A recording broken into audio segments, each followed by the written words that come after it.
Whatever the truth about Jesus and Mary's physical relationship, the Gospel of Philip clearly suggests they shared a strong spiritual connection.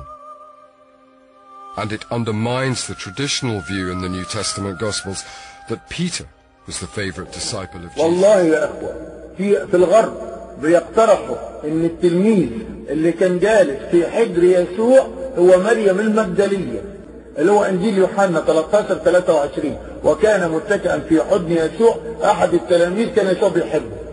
الغرب بيقول التلميذ ده هو مريم المجدلية. أصل أخوة في مصيبة. ليه مصيبة؟ يعني الأفضل يكون يسوع ليه علاقة جسدية بامرأة يمكن يتزوجها وده مش حرام صح ولا غلطان، لكن راجل قاعد جالس في حجره دي مصيبة. يبقى يسوع شاف جنسية دي بقى كارثة. لكن لو هو ليه علاقة بامرأة واتجوزها ايه المشكلة؟ مش مشكلة. انما ست راجل قاعد في حجره ويقول لك اصل كان بيحبه يبقى شاف جنسية. يبقى احنا كده بنتكلم على البابا شنودة. The contents of Philip are so controversial, it's easy to dismiss them as an aberration. But in fact, there's another lost gospel which also portrays Mary in a different light. In 1897, two British archaeologists started excavating the ancient rubbish dumps of the Egyptian town of Oxyrhynchus. They uncovered nearly 50,000 fragments of papyrus, of them over 1,500 years old. Amongst this mountain of texts, one scrap was initially overlooked. But on closer examination, its true significance emerged. It was the Gospel of Mary Magdalene, a text scholars hadn't even known existed. The fragment is now kept in the Sackler Library in Oxford.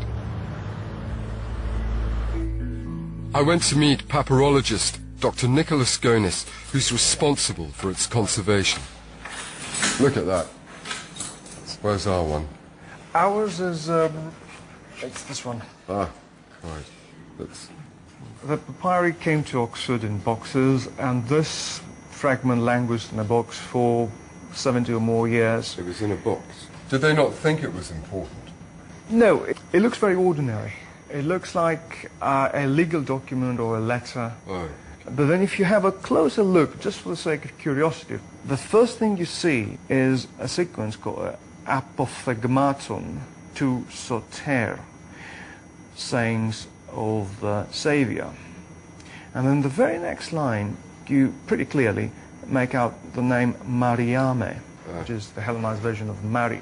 So it is pretty clear that you're dealing with a religious narrative, actually something about the sayings of Jesus, so which gets your imagination rolling.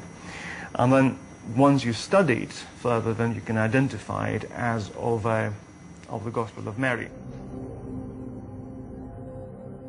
Enough of the fragment has survived to identify a story which suggests that even after Jesus' death, Mary continued to exert huge influence. It describes a discussion between Mary and the other disciples in which she reveals details of a vision she's had of Jesus. But her words don't go unchallenged. The disciple, Peter, in particular, is hostile, asking whether Jesus would really have spoken privately with a woman than openly to them. He very clearly has a problem with the idea that Jesus might have selected Mary above himself and the other disciples to interpret his teachings. So why did a work which reveals Mary Magdalene as Jesus' closest disciple disappear from history?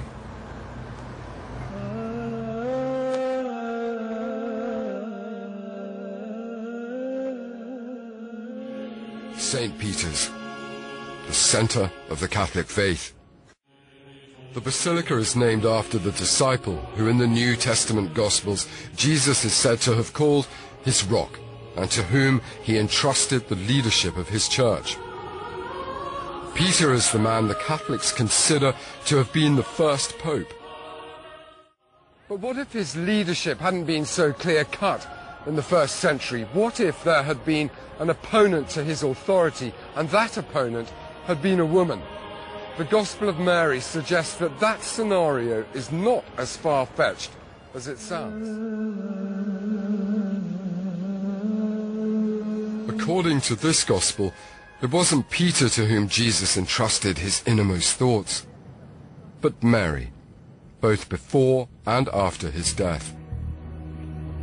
The Gospels of Philip and Mary rather scandalously imply that it wasn't Peter who should have been the first pope, but Mary Magdalene. أنا كنت فاكر وسام عبد الله. الإنجيل بتاع نوال بتاع كبريت موضح الكلام ده.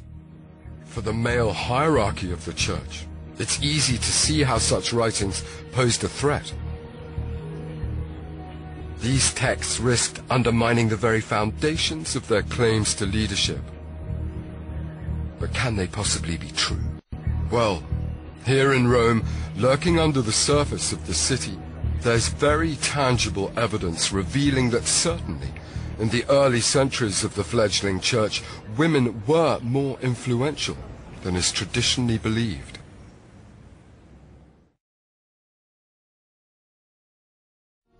We're in the Catacomb of Priscilla, one of the many catacombs under the city of Rome. These were Christian burial sites. نتكلم الآن على تحت كنيسة القديس بطرس في روما. هناك بعض الأشخاص مدفونين تحت الكنيسة. Dating from about the 2nd through to the 5th centuries. And you can see here the slots where the bodies would have been. So they were laid out. The rock was hewn and the bodies were laid in there. Keith Elliott is an expert in early art and Christianity. Certainly. How far does this extend? Oh, there's kilometres all over the city of Rome. The frescoes in these catacombs in the Gospels of Mary and Philip that women were influential in the early church. Well, where we're going to now is the so-called Greek chapel. Oh, look at that. I know. One of the marvellous things we're going to see here is a fresco which has been dated 3rd century. There it is.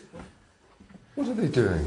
Well, this is what looks like a Eucharistic meal. We've got 7 people sitting around a table here with bread and fish. But I think the thing to notice here is we've certainly got at least one woman present at the table. The person 3rd from the right is obviously a woman. You see the veil going from her hair over her shoulder. Oh, that might be rather surprising because we're not always used to thinking of women having a prominent role to play in the early church. But this was fairly typical because a lot of the early Christians met together in house churches. I mean, in the Lost Gospels, women appear to play a much more prominent role. Is that a fair reflection of what was going on in the early church? I think it is, yes, I think that's true. And the interesting thing is, looking at these pictures down here, is to remind ourselves that they were being painted about the same time as those Gospels were being written. So we've got pictures and we've got Gospels, both of which are emphasising the more dominant role of women in the early church. Right. In the first centuries of Christianity, at least, it seems women were at the heart of the faith. And in Mary Magdalene, such women found a role model to be proud of.